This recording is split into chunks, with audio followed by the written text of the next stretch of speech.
Hey, what's up, you guys? It's your girl, Asperama Girl 26. Happy Sunday. If you're new to the channel, please make sure to subscribe and hit the like button. I try to upload once a week, but don't hold me to it. I actually have a life and a full-time job. So I just kind of do a lot of this vlogging kind of thing for fun. But yeah, so I thought I'd come on here because obviously, given the title of my channel, you guys are probably wondering, how am I feeling after the loss yesterday to Tennessee? And I mean, I'm just gonna give it pretty much like I've been giving it. I was not happy with quite a few of the calls by the referees. I really felt like it definitely were some safety issues in terms of with Bryce Young being clearly hit purposely in the head by another defender's helmet.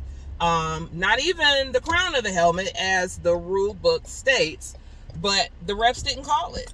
And of course, there have been times when Alabama, in some games in the past, have also gotten away, but not as flagrant as this one really was on Saturday. I really kind of felt like that they were gunning for Bryce in terms of trying to completely get him out of the game. And the second item that really pissed me the F off was the fact that the referees had to have a full-blown conference to decide whether or not Tennessee was 4th and 2, which was clearly shown by instant replay. It was also communicated by Dumb and Dumber, who were commentating the game. But then the sideline idiot, whose responsibility it is to move the numbers from, each down, decided that he was not going to basically cooperate, and that he continued to believe that he was right, that it was 3rd down, when clearly it was 4th and 2, and Tennessee had not made the yardage needed to get to a 1st down. So, things like that from an Alabama fan's perspective are definitely, issues. There are also, in my opinion, things to really say, wow, could that have made a difference? That probably not. But the mere fact of flags not being called for face masks that were clearly face mask penalties, Alabama, we had 17 penalties, the most in the Nick Saban era. But we made a lot of mistakes too. I'm not gonna lie. A lot of those mistakes, I believe, is because this team was not recruited in the way we have traditionally recruited players in the past. Typically, Nick Saban has a pretty strong team that normally has about a good 2 years of experience, maybe sometimes 3, in terms of their understanding of both the offense and the defense, and kind of, how to handle a lot of these games where crowd noise is going to be an issue. Oh, fuck. Hold on. I actually have a wrench on top of my car that has just now slid off to the side. Let me see if I can put my car. Hold on, guys.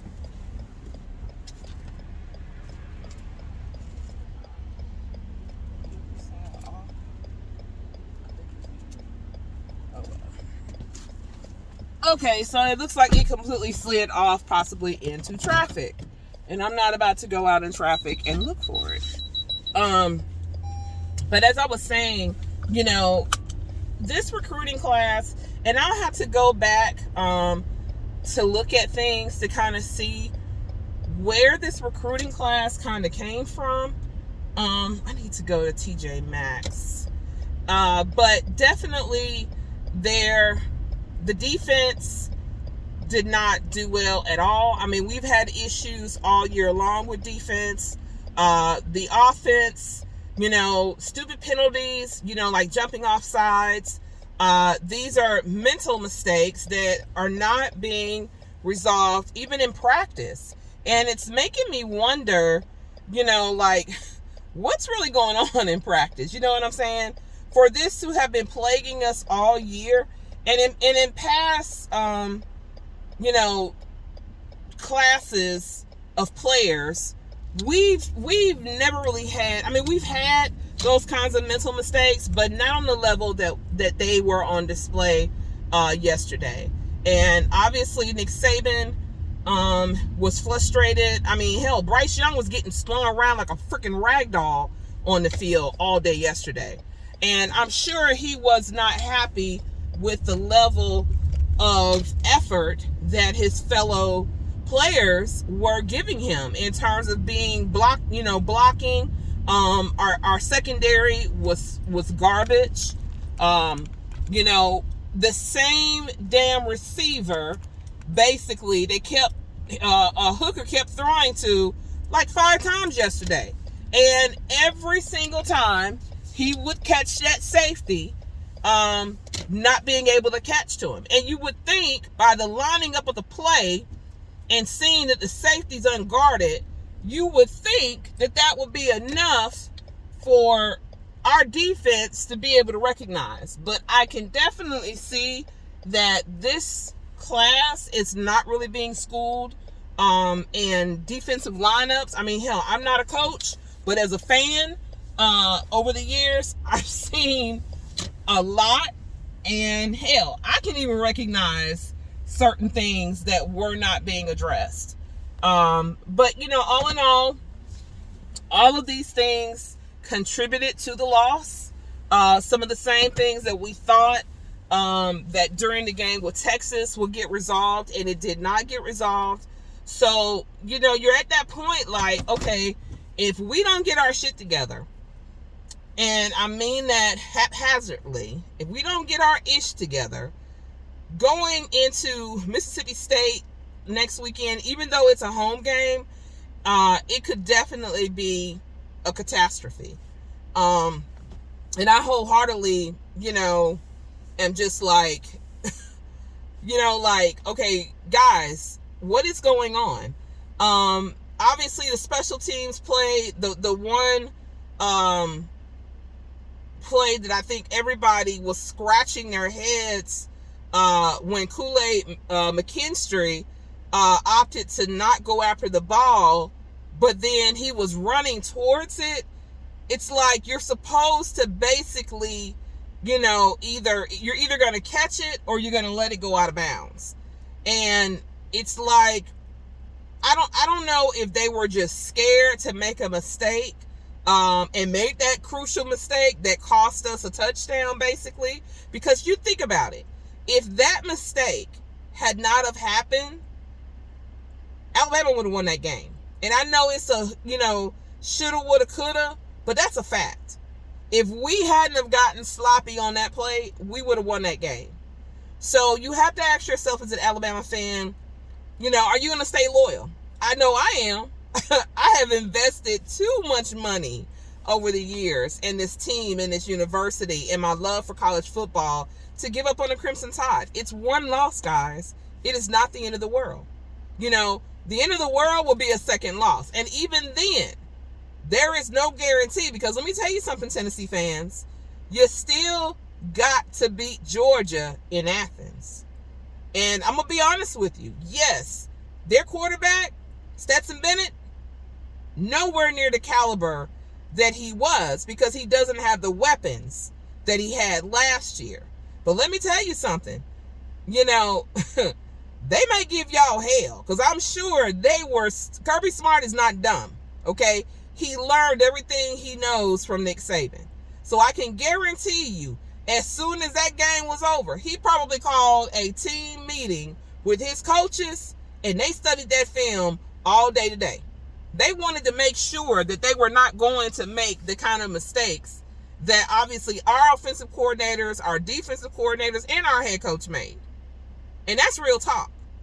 So, you got to, this team last year I think with the loss that we had to Texas A&M, it allowed us to somewhat wake up, but we still had weapons. And even though two of those receivers were not a part of our arsenal, come the national championship game, we still, our defense still held. I mean, yeah, those guys ran out of gas at the end. And, the only person that you can put that blame on is the man himself. He's supposed to be a defensive genius. And there were no blitz packages. There was nothing. I mean, this is the first time, I think, as a fan, that I can remember that I did not see any blitz packages called during a game, especially one as crucial as this one. And it makes me feel like, okay, is Nick Saban losing control of his forte? Has he been so outcoached, both offensively, defensively, via special teams, that he's not knowing where to pick up, the pieces, and whether or not, okay, how do you fix it? Because this is what this is right now, is fixing it. There's only so much the coaching staff can do. The players have to execute. And this clearly was not an execution at all, but I'm going to be like so many other Alabama fans on yesterday. Where was the halftime adjustments? Because I didn't see any. Normally, Alabama in the past has always adjusted during halftime. And granted, you're talking about, a very small amount of time. You're trying to get those boys hydrated. You're trying to give them a quick breather before it's time to go back out to battle. But I got to give a shout out to Bryce. I mean, Bryce, you did a phenomenal job with what you had. I mean, it's like I was watching a national championship game all over again, and I was there in the flesh. And that's why it was so, it was so crazy, because even in the officiating there, it wasn't nowhere near half as what we had on yesterday. But I can definitely tell you that if the players themselves don't wake up and they don't feel the sting of this loss, and I think this is going to be where Bryce Young ends up earning yet another Heisman. And don't get me wrong, I'm not taking anything from Hooker. He's a talented quarterback. I think he will definitely go probably first round in the draft next year. But their defense was garbage. I mean, so was ours. But everybody today, from Feinbaum to college football final, everybody was harping on how put together Tennessee looked. Well, there was one major area that they didn't look good in, and that's defense. And we all know the sentiment. Defense wins championships. So you cannot go into the remaining season if you don't fix that defense. Because where Alabama didn't adjust to the lackluster defense, and we had one too, but somebody is. And it's either going to be Georgia or whomever else is remaining on Tennessee's schedule. I don't have their schedule in front of me, so I'm not quite sure what they have outside of Tennessee in 3 weeks. I know in 3 weeks they play in Tennessee, and we only got 5 games left. So of the 5 games, they're going to have an opponent. And I think, if I'm not mistaken, they still also got to play Ole Miss. So, depending upon how we do against Ole Miss, luckily for us, I think we go into a bye before the Ole Miss game, if I'm not mistaken. I know this upcoming weekend, it's Mississippi State. And I think we have Ole Miss. It's definitely not in November. So we may have Ole Miss right before we go into a bye, because I know we always have a bye before we go into LSU. So, we got to pull it together, because, our season is on the line. So, great job, Bryce Young. Hats off, kudos to you for staying, calm, staying in your element, not allowing Tennessee to rattle your cage. You did a phenomenal job. To the rest of the team, as a fan, all I got to do, you got to step up. You got to show your fan base that y'all can fix your issues and come together and get this damn win. Because I'm telling you right now, if y'all don't get this ish together, it's over. And for a lot of you all that are playing, I mean, most of our players right now, with the exception of Bryce and maybe Will Anderson, they're going off to the draft. Henry To'oto'o, I think Latu is probably going to come out this year. So, their draft stock is on the line. What they do over the next 5 weeks is going to determine whether they go to the combine or not.